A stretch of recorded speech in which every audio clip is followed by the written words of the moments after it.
সুপ্রভাত বন্ধুরা, কেমন আছো তোমরা সবাই?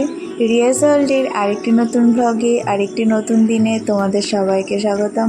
চলো সবাই আনন্দের সাথে আজকের দিনটা শুরু করি।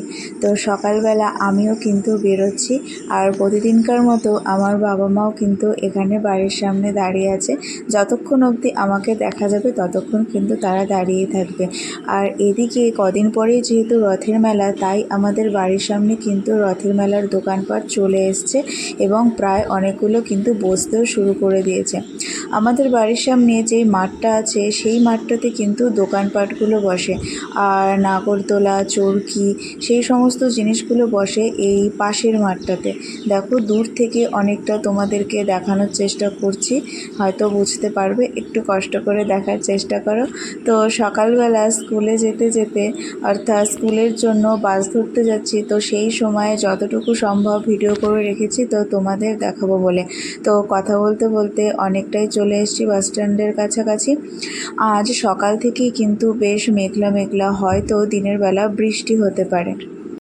খাদ্য চাই, বিশুদ্ধ পানীয় চাই, পুষ্টিকর খাদ্য চাই, বিশুদ্ধ পানীয়। আর আমার এই প্রিয় বাচ্চাগুলোর আজকে আমার কাছে আবদার হয়েছে ওদেরকে গান শেখাতে হবে।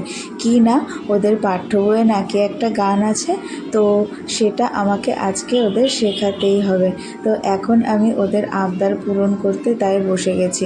সবার কত আগ্রহ! একটা জিনিস আমি দেখেছি এই বাচ্চাদের ক্ষেত্রে, ওরা পড়তে যত না বেশি আগ্রহী হয়, তার থেকে গান, নাচ বা নাটক, ছবি আঁকা, এইসব জিনিসগুলোর প্রতি কিন্তু অনেকটা বেশি আগ্রহী হয়ে থাকে। তবে স্কুলে সব ধরনের বাচ্চাই আছে। অনেক বাচ্চা যেমন পড়াশোনার থেকে বেশি গান, নাচ, আবৃত্তি, নাটক এইগুলো বেশি ভালোবাসে, আবার অন্যদিকে কিছু কিছু বাচ্চা রয়েছে যারা শুধুমাত্র পড়াশোনাটাকেই কিন্তু বেশি ভালোবাসে। এই বাচ্চাগুলো যখন গান করতে ব্যস্ত, তখন তারা কিন্তু আমার কাছে এসে বলছে, ও ম্যাডাম পড়াও না, ও ম্যাডাম পড়াও না। কেউ কেউ বারবার আবার ম্যাডাম ম্যাডাম বলতে গিয়ে হঠাৎ করে তাদের মুখ থেকে মা বেরিয়ে যাচ্ছে, কেউ তো ভুল করে পিসিও বলে ফেলছে। তো আমি ওদের এসব কথায় রাগ করি না। আসলে ওরা বাড়িতে যাদের কাছে পড়াশোনা করে, তো আমার কাছে এসেও যখন পড়ে তো ভুল করে তাদের নামে বলে দেয়। তো যেই সম্পর্কেই ডাকুক না কেন, আমি ওদের কাছে ওদের টিচার এবং ওদের দিদি, ওদের বেস্ট ফ্রেন্ড, ওদের কাছে আমি সব কিছু, আর ওরাও কিন্তু আমার কাছে সব কিছু।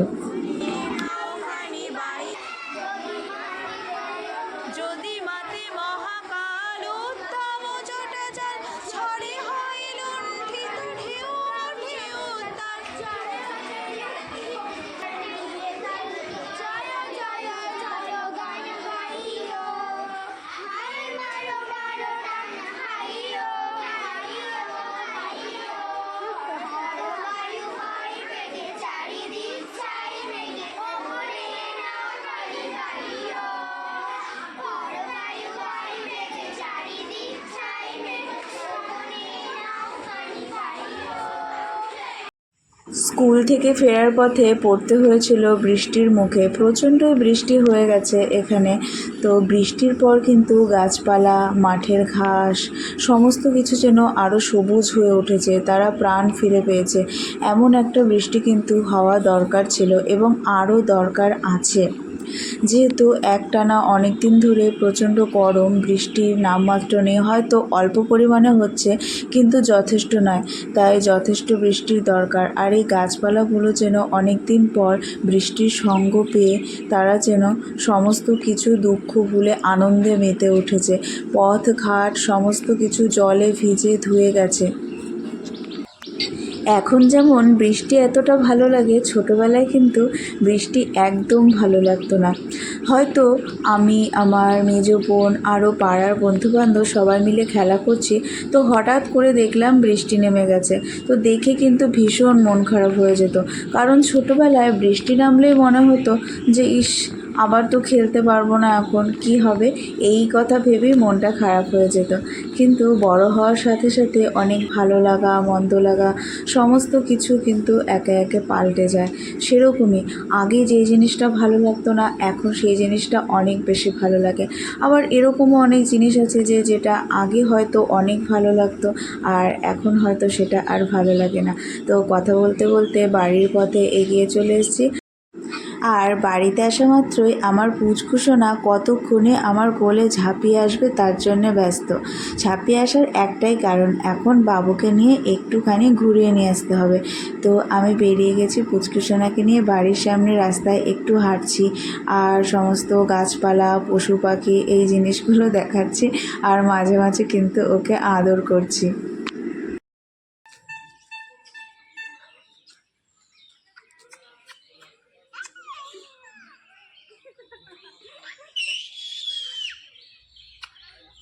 তুই চাচা দেখবি, ও চাচাবে।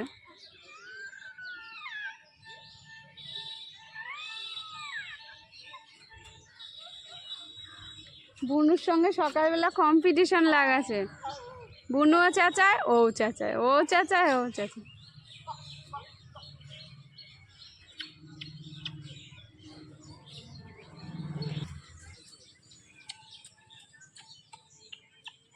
পরে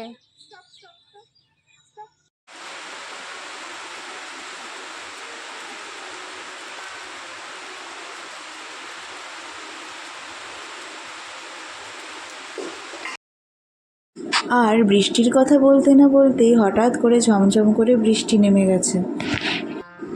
আর এদিকে আমার মেজো বোনের কাণ্ড, ওর পুচকু ছেলেটাকে এখন থেকেই গান শেখাচ্ছে।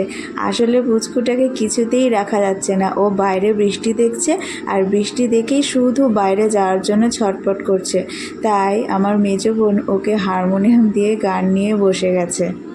যতক্ষণ এভাবে শান্ত রাখা যায় ততক্ষণই ভালো।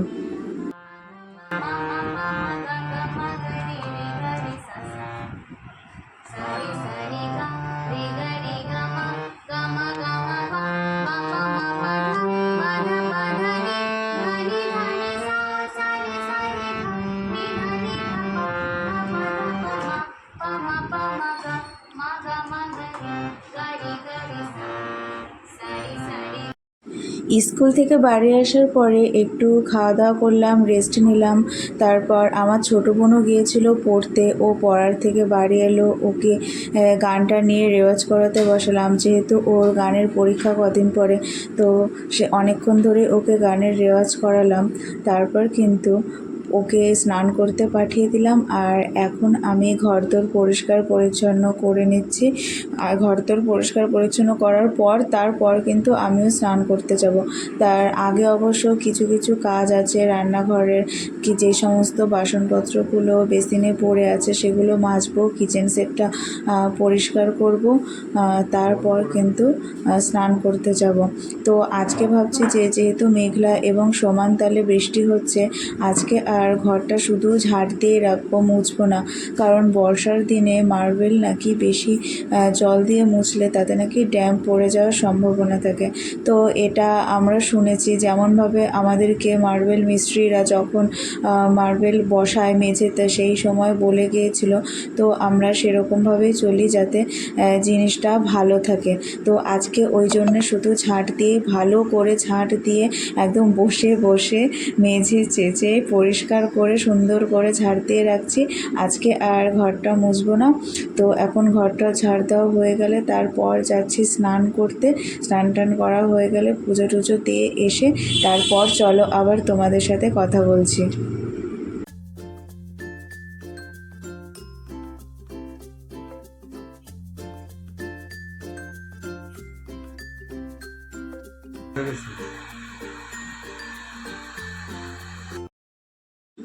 এখন আমরা সবাই দুপুরের খাবার খেয়ে নেব।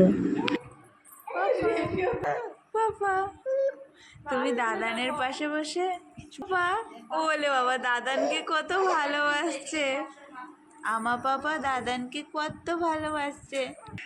পাপা, আমার বাবা, তুমি এখন ঘুরতে যাবে পাপা? তুমি এখন ঘুরতে যাবে পাপা? পাপা, তুমি কি একটু বাইরে ঘুরতে যাবে পাপা? দুপুরবেলা খাওয়া দাওয়া হয়ে যাওয়ার পরে আমার বাবা একটু শুয়ে রেস্ট নিচ্ছিল, কিন্তু তাতে আর কি হবে, আমার মেঘ পাপা তো আমার বাবার কাছে যাওয়ার জন্যে, আর বাবাকে যেই দেখেছে ঘুমাতে আর এইভাবে বাবাকে তাই ডেকে ডেকে তুলে দিয়েছে। আর তার সাথে আমার বাবা যেহেতু রেডিও শুনতে ভালোবাসে, তার রেডিওটা আমার মেঘ শোনারও চাই। আমার মিষ্টি পাপা, আমার মা কিন্তু এরকমভাবে সুন্দর টক দই পাততে পারে। প্রত্যেক দিন কিন্তু আমাদের বাড়িতে এই টক দইটা পাতা হয়। যারা ওয়েট লস করছো তাদের জন্য একটা কথা বলি, এই টক দই কিন্তু ওজন কমাতে ভীষণ সাহায্য করে, আর মিষ্টি দই খেলে কিন্তু ওজনটা বাড়ে।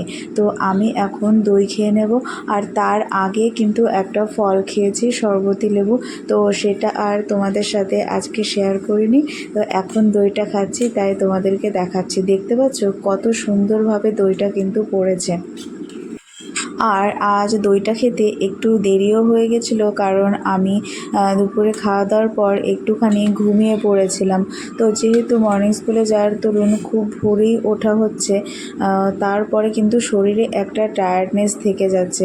সেই সকালবেলা উঠে স্কুলে যাওয়া, তারপর স্কুল থেকে এসে পরপর সমস্ত কিছু কাজকর্ম করা, তো সমস্ত কিছুই যেহেতু সমস্ত কিছু বলবো না, কারণ বেশিরভাগ জিনিসই মা করে, তার মধ্যে কিছু কিছু আমি করি। যেমন মা হয়তো রান্নাটা করছে, তো আমি সেই ফাঁকে ভাবলাম তাহলে বেসিনে যে বাসনগুলো পড়ে আছে তো সেগুলো আমি মেজে দিই, কিচেন সেটটা পরিষ্কার করে দিই, ঘর বাড়িটা পরিষ্কার পরিচ্ছন্ন করে দিই, মানে যতটুকু মাকে সাহায্য করা যায় তো ততটুকুই করার চেষ্টা করি। তারপর মাঝে বুনুকে গান নিয়ে বসাতে হয়, বা আমি যদি ভাবি যে আমি এখন একটু পড়াশোনা করব তো সেটা করি। তো সমস্ত জিনিসই কিন্তু একটা টাইমের মধ্যে করতে হয়। সেই সকালবেলা থেকে শুরু করে একটা নির্দিষ্ট সময় অন্তর অন্তর সমস্ত কাজই করতে হয়, আর প্রত্যেকটা কাজের পিছনেই কিন্তু সময় লাগে। তো সেই কারণেই কিন্তু আমাকে সকালবেলা থেকে চরকির মতো ঘুরতে হয় আর মেশিনের মতো কাজ করতে হয়। আর এইখানে সন্ধেবেলা আমার মেঘসোনার বাবা, মানে আমার বোনের ভর, যাকে আমি ভাই বলে ডাকি, তো এসে গেছে ও আমার মেঘ বাবাকে দেখতে। আর বুনু এখানে পড়াশোনা করতে বসেছিল, যেই দেখেছে সবাই সিঙ্গারা খাচ্ছে, ও পড়া ছেড়ে উঠে গেছে সিঙ্গারা খাবে বলে। আর আমিও নিয়ে নিয়েছি একটা সিঙ্গারা, আর সাথে অল্প করে মুড়ি নিয়েছি। এই সিঙ্গারা খাওয়ার আগে যদি মুড়িটা খাওয়া হয় তাহলে কিন্তু গ্যাস অম্বল সহজে হয় না, না হলে কিন্তু সিঙ্গারা খেলে গ্যাস অম্বল হওয়ার চান্স অনেকটাই বেশি থাকে, যাদের গ্যাস হওয়ার প্রবণতা রয়েছে। আর এইসব ভাজাভুজি জিনিস অর্থাৎ সিঙ্গারা চপ খাওয়ার পরে কিন্তু কখনোই জল খাওয়া উচিত নয়, তাহলে অম্বল হয়ে যেতে পারে। আর এদিকে আমার মেঘ পাপাকে পেয়ে তার বাবা অনেক দিন পর তার সাথে খেলা করছে, আর আমার মা ওদিকে রাত্রিবেলা রুটিগুলো করে নিচ্ছে, আর বোন ওদিকে বসিয়েছে সাদা আলুর তরকারি। তো সেটা আর তোমাদের সাথে আজকে শেয়ার করতে পারলাম না, চলো অন্য কোনো দিন শেয়ার করব। আর এখন আমি বসে গেছি ল্যাপটপ নিয়ে কিছু কাজ করব বলে। তারপর কিন্তু খাওয়া দাওয়া করব। খাওয়া দাওয়ার পরে যে বাসন কোসনগুলো থাকবে সেগুলো পরিষ্কার পরিচ্ছন্ন করে নিয়ে আরও বিশেষ কিছু কাজকর্ম করে, মানে ঘরদোরের কিছু কাজ যেগুলো মানে গোছানো, সেগুলো আমি এই রাত্রিবেলা খাওয়া দাওয়ার পরেই করে রাখি, তাতে পরের দিন সকালে উঠে বেশি চাপ আর থাকে না। তো সেই সমস্ত কিছু করে নিয়ে কিন্তু তারপরে ঘুমোতে যাব। তো আজকের ভিডিওটা এখানেই শেষ করছি। ভিডিওটি যদি ভালো লেগে থাকে অবশ্যই লাইক করে দিও, শেয়ার করে দিও, আর চ্যানেলটাকে কিন্তু বেশি বেশি করে সাবস্ক্রাইব করে দিও। তো সবাই অনেক সুস্থ থেকো, ভালো থেকো, আর টাটা।